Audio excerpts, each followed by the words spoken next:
Watching India Today with me, Nabila Jamal. Our top focus here. The Delhi police has arrested a 21-year-old climate activist, Disha Ravi, today in the toolkit case where Greta Thunberg put it up in connection to the farmers' protest, which the Delhi police is currently probing now. Delhi police has alleged a Khalistani plot through this toolkit. Disha has now been sent to 5-day police custody. In fact, the Delhi police has also alleged that Disha is the main key conspirator here in the toolkit case. It is alleged that she drafted and shared the toolkit with Greta Thunberg. Cops have now accused Disha of links to a pro-Khalistani outfit. On the other hand, the Coalition for Environmental Justice has now slammed Disha's arrest, calling it illegal. The organization has also accused the centre of trying to delegitimize farmers' protest. Now, let me cut across to our panelists joining us to give us a perspective on what this arrest of a 21-year-old Disha Ravi really means. Calling her a key conspirator, what has been her involvement, what has been her crime? Now, Leo Saldanha joining us, coordinator, environmentalist. He's the Environment Support Group, from the Environment Support Group. We also have Ravi Vishweshwaraya Sharda Prasad, who's also a telecom and IT consultant. We have Sundar Rajan, who also is an environmentalist, joining us, as well as Vikram Singh, former DGP as well. I'll start with Leo Saldanha. Mr. Saldanha, here is a 21-year-old Bengaluru girl, a climate activist institution in Bengaluru. She has been quite vocal with environmental issues, etc., and quite naturally, which is why she would have that kind of connect maybe with environmentalists across the globe, including Greta Thunberg, who's a young voice. Now, her arrest, calling her the key conspirator in this toolkit case, which speaks about the farmers' protest, asking for international attention on it, what exactly does it speak of? Well, first and foremost, I should say it's a day of great shame for the state of Karnataka that our Home Minister, our DGP, our Commissioner of Police allowed a brave daughter of Karnataka to be abducted. It's nothing else but abduction that comes to mind. She's at home with her mother. She's taken, put in a plane, and then produced before a magistrate today to be arrested. Now, if the Delhi police understood the rule of law, they could absolutely not have done this. This has never been done before. And the fact that it has been done to a climate activist who basically circulated a document. Now, we all do that. You do it. We all have grown up thinking democracy is about dissent. Democracy is about celebrating diversity of opinion. And to do that and be termed as anti-national is the kind of signal that I never thought I will live through in my life, particularly because when I was a kid, I've seen the horrors of the emergency. My dad was in the police intelligence, and I have seen how horrific those conditions were between 75 and 77. And I feel Disha's abduction, extrajudicial abduction, is highly reminiscent of what happened in the mid-70s. This is not just about supporting the farmers' protest. This is about coming out with a document, or at least editing a toolkit which has now got international attention to the point of defaming the Indian government. When at a time the government claims the country has, the world over, people still have no idea exactly what these farm laws and how these farm laws benefit the farmers, and this is almost an international propaganda. So it's not just about, as one can brush it aside as just her supporting the farmers' protest. It's a lot more than that. That toolkit has become a tool for India to be defamed on an international platform. That's exactly what the government believes. But taking your point there, Vikram Singh, let me take that to our former DGP here. Mr. Vikram Singh, is there not a protocol where the police sends a notice, calls the girl for inquiry, investigates, questions her, and then decides whether they want to arrest her or not, because she's not someone who has a criminal background? There's elaborate rules, regulation and protocol for transporting those who are wanted and involved and accused of crime. One, there's a warrant B that is issued, and then the local court is taken into confidence, and another court has given a remand of 5 days. It is not that it is a figment of the police's imagination that Disha Ravi has been arrested and has been given a 5-day remand. There is judicial intervention. Much as like our respected activists would like to believe, the fact of the matter is that there is no immunity as far as law is concerned, whether a person is a girl, belongs to Karnataka or belongs to any place in the country.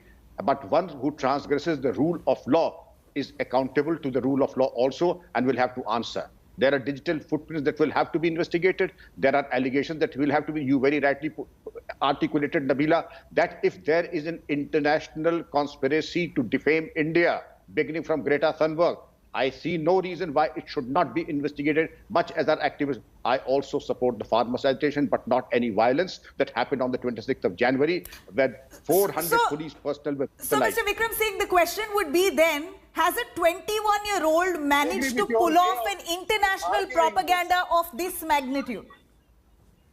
Nabila, because the Delhi police calls her a key conspirator. That there are digital footprints and they are being investigated. The fact of the matter is, Nabila, that the police would be having, and after due diligence and legal opinion, it's only then that they have intervened. Police are not vindictive. They are accountable to the court of law. Make no mistake about it. One false step by the Delhi police and you'll have the armchair activists after the throat of the Delhi police and the investigating officer. It is not in the Delhi police investigators to make vindictive, malicious and false arrests. Right. Mr. Vikram Singh, the question that critics are asking here is that, is the Delhi police under immense pressure? So you're trying to pin the blame on someone who can be a soft target. That's the allegation coming across. Nabila, in today's days of total transparency, anything that the police does is in public domain in the less than 8 hours.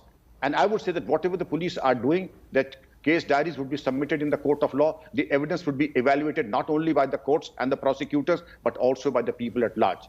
The pressure are there. I don't say the Delhi police is immune to any pressure, but the pressure is there to make prompt and correct arrests and not to trump up charges and make fictitious arrests. That is not in the interest of the nation, right, and that is not in the interest of any professional police force. Let me ask Mr. Sundarajan. Mr. Sundarajan, here is a 21-year-old girl who claims in court that she's barely edited 2 lines in that entire document, but the Delhi police views her as someone who's in cahoots with Khalistani groups and unleashing propaganda against India.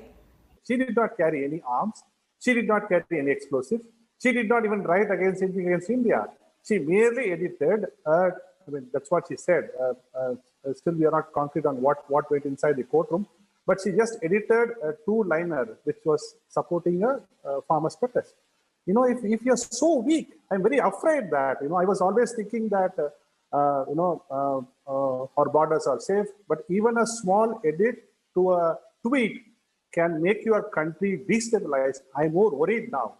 I'm very shameful. It's very shameful on the part of the Delhi government. They did not even get a transit warrant. You know, what mistake did she commit? And if you're thinking that, you know, interfering in a country's affair, protest is wrong, then you know what? Our Prime Minister, my Prime Minister, went to US and he said, "Aapki baar Trump sarkar." How can you interfere in the elections of US?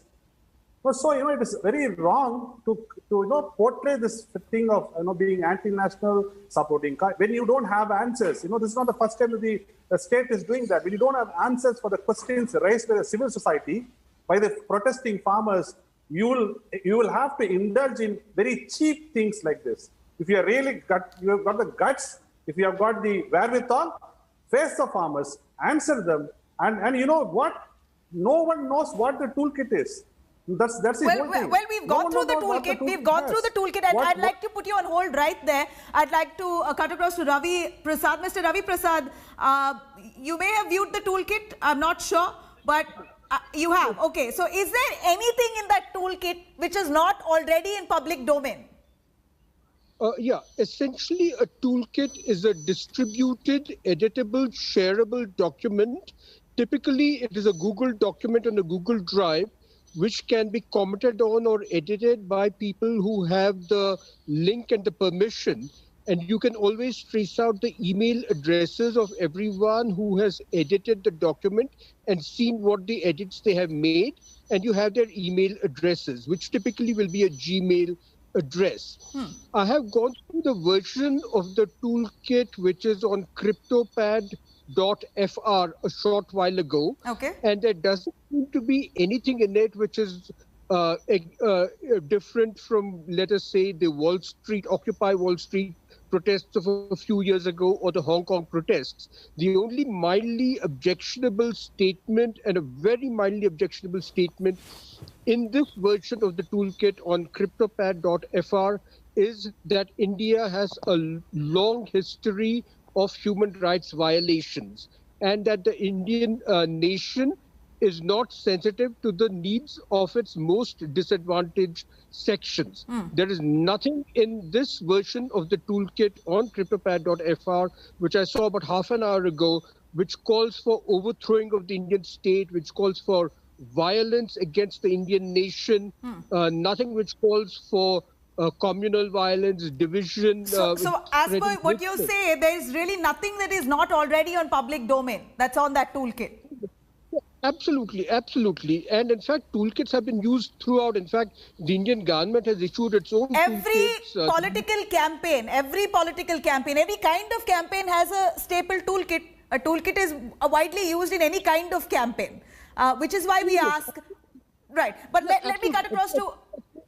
It's an editable document which contains suggestions, recommendations, and hyperlinks to various other information resources. And it can be modified by anyone, edited by anyone who has that particular link. And you can always trace out who has done what edits. And the version I have seen, there is nothing in this version which falls mildly under sedition or even any call to violence. Since you touched the word sedition, I was just asking Mr. Vikram Singh. Mr. Singh, how do you even define sedition here? In modern India, in the world of social media, when you speak of sedition, how do you define sedition? In the book of law, according to the police, these are harsh allegations.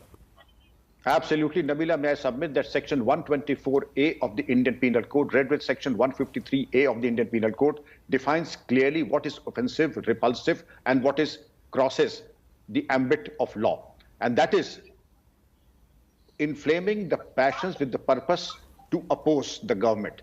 And the remarks in respect of the human rights violations in India and also to marginalize the most deprived section of society, I find these two sentences it's debatable whether anybody else would find them, but to propagate it and to provide a social platform and to be the instrument of propagation of these two fake narratives, I think is sufficient reason to question and interrogate the person what are the reasons behind propagating these two fake narratives about the country. And that too, being tutored by a foreign entity who has no locus standi in India. No, Mr. Singh, then in that case, we've been hearing Khalistani groups for quite a few months now, over the last few months, but why is there no face to a Khalistani group?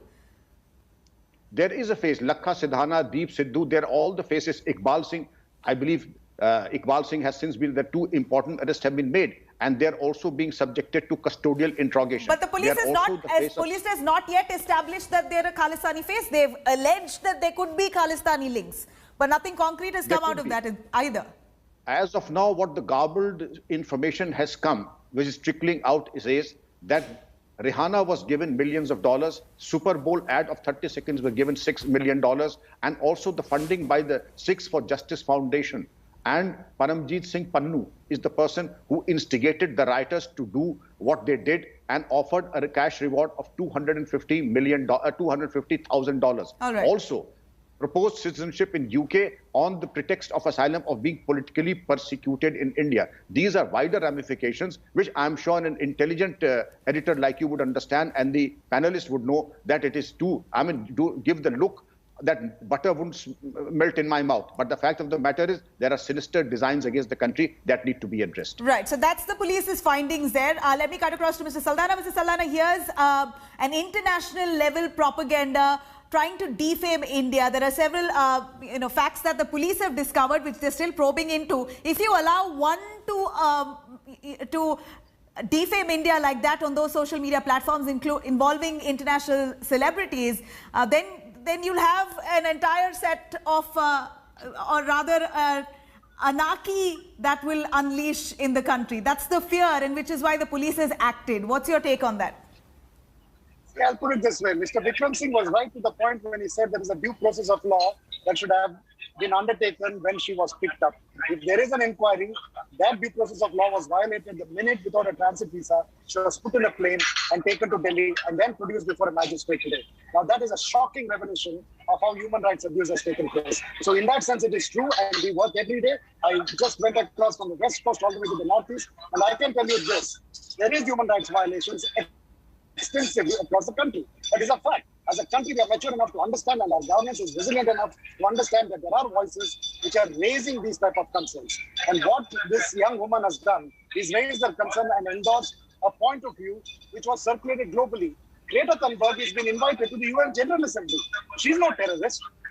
She's an 18-year-old woman. Now, if suppose another 21-year-old woman retweeted, reshared one document that Greta did, now that's not good. A crime against a country. We are not such a weak country that we should topple over based on a tweet. We can't collapse because of a tweet or an editing of a document which is online. Everyone in politics does that. Mr. Amit Shah does that. Mr. Narendra Modi does that. Mr. Vikram Singh would have done it when he was in police. Now, to make this an offense against the country and to call this young woman seditious, that's like going back to the British launch.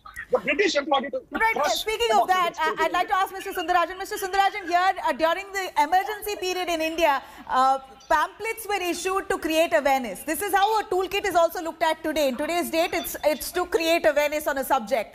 Back in the days, the emergency days, pamphlets were issued. At that time, 2 arrests were made. So are we looking at a real emergency situation now? Exactly. This is a completely emergency-like situation now. See, I would like to tell something, I love my nation. I hate my government. Just because I oppose the government, the laws that are brought up by my government, it doesn't mean I am seditious or I am anti-national. I am part of this nation. The sovereignty of the nation lies with the people. People transfer that sovereignty to the government through a process of election. You have to understand that. The sovereignty is not with the government. The sovereignty is with the people. It's the people who decide and transfer that sovereignty to the government, using a process called election. So just because I oppose the laws framed by the government, I'm not seditious. I'm not anti-national. There's a lot of difference between these two things. So if you don't have answers for the question that are being raised by the civil society groups, farmer movements, young climate, see what is this she is asking for? Disha is not alone. Right. Any girl, any boy, any woman, any male or anybody or any person who says you will die out of old age, we will die out of climate change is the voice of that young girl. What is she asking for? But this is not just about climate change. That's the problem.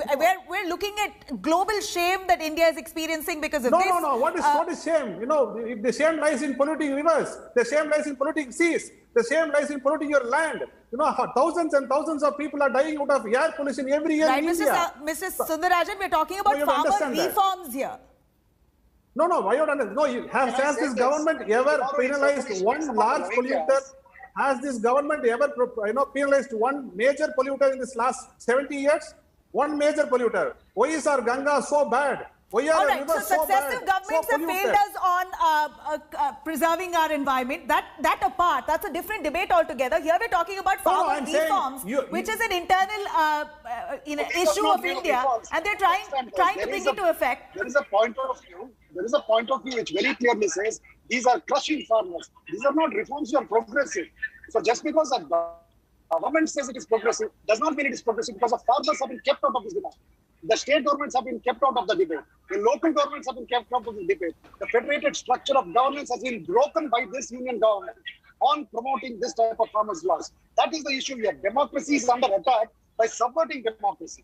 All right. So let me quickly, as I come to a wrap here, right, Mr. Saldana, I'd like to quickly ask Mr. Ravi Prasad. Here is under the IT Act or the Cyber Crime Act, are we looking at anything that Disha Ravi has said or done or written that will attract penal action? I don't think so, because the version I saw just about an hour ago on cryptopad.fr, the French version, has there is nothing in it which calls for overthrow of the Indian government, nothing which calls for violence. It only gives links about the farmers' agitation, hyperlinks to resources about the farmers' agitation, explaining the laws, and the only mildly objectionable statement is that India has a long history of human rights violations. Right. Since you refer to the emergency, I lived through the emergency at very close quarters. The pamphlets at that time which were circulated were calling for the overthrow of the then dictatorial government. There is nothing in this version of the typepad, of the cryptopad that I have seen, that calls for anything which is illegal. All right. In fact, Yeah, All right, the Mr. Prasad.